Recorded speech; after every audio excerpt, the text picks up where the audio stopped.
All right, today we're diving into something pretty intense. It's a source that takes a hard look at the state of democracy in Meghalaya, but not with a bunch of data or reports. Instead, it does it with a series of really sharp, challenging questions. Questions that are meant to make you think, and they cut right to the core of how things are run. Let's get into it. Right out of the gate, the source doesn't pull any punches. This is its central thesis. The idea that what looks like a modern democracy might actually be a new kind of feudalism, where a select few are benefiting while everyone else is left to fight over scraps. It's a heavy thought, and it really sets the stage for everything that follows. So, the first part of this audit looks at the very machinery of the state. We're not talking about specific policies here. We're asking if the fundamental institutions, the things that are supposed to make the state work, are actually working at all. And the first question, wow, it cuts right to the bone. It's all about autonomy. I mean, think about it. If 80% of your budget comes from the central government, are you truly an independent state making your own decisions? Or are you, for all practical purposes, just another department of the center? It forces you to question what statehood even means in that context.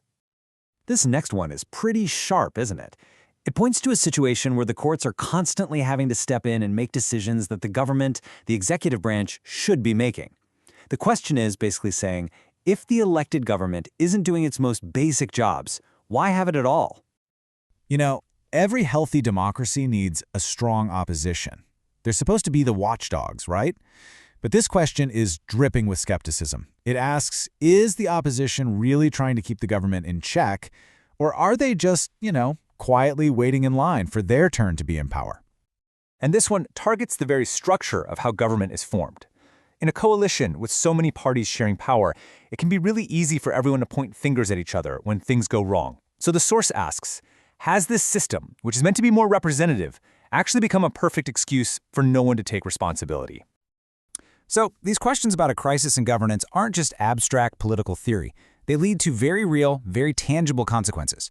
This next section of the audit shifts focus to the real-world impact on the state's economy, its environment, and its future. Now this is where it gets personal. This question reframes the whole idea of public debt into a moral one. It's not just about budgets and deficits anymore. It's asking, by racking up debt that our kids and grandkids will have to pay back, are we basically stealing from their future? It's a powerful and pretty uncomfortable way to think about it. To really drive the point home, the source makes this stark comparison with Sikkim, another hill state with similar potential. And when you look at the chart, the difference is just undeniable. Sikkim is moving forward in key areas while Meghalaya seems to be stuck. The big question hanging in the air is why? What explains this massive gap? Then the audit just throws down a challenge, straight up. Forget the abstract ideas, let's talk about concrete results.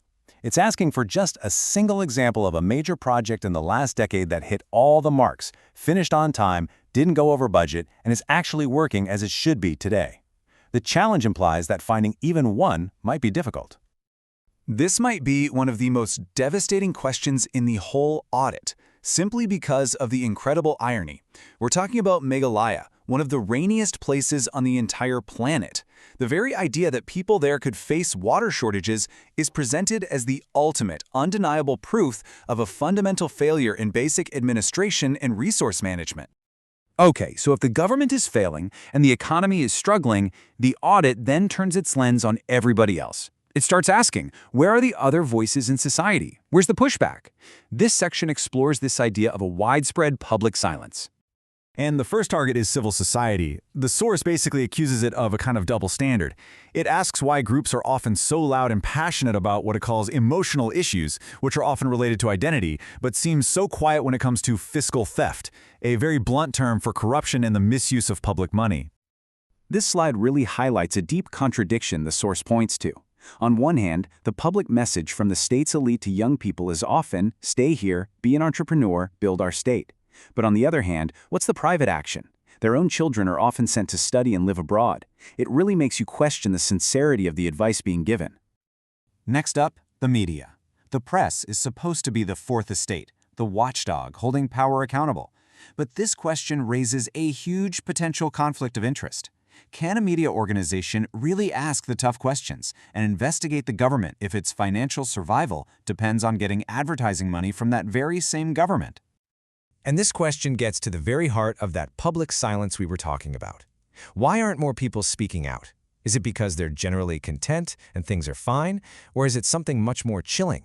Are people silent because they're afraid? Afraid of the consequences, of retribution for being critical? And that brings us to the very end, the culmination of this whole existential audit. After examining the state, the economy, the media, and society at large, the source turns the final and maybe the most important question back on the individual, back on us. And this is where it leaves us. After all the finger-pointing at politicians, at the system, at the elites, it all comes down to this.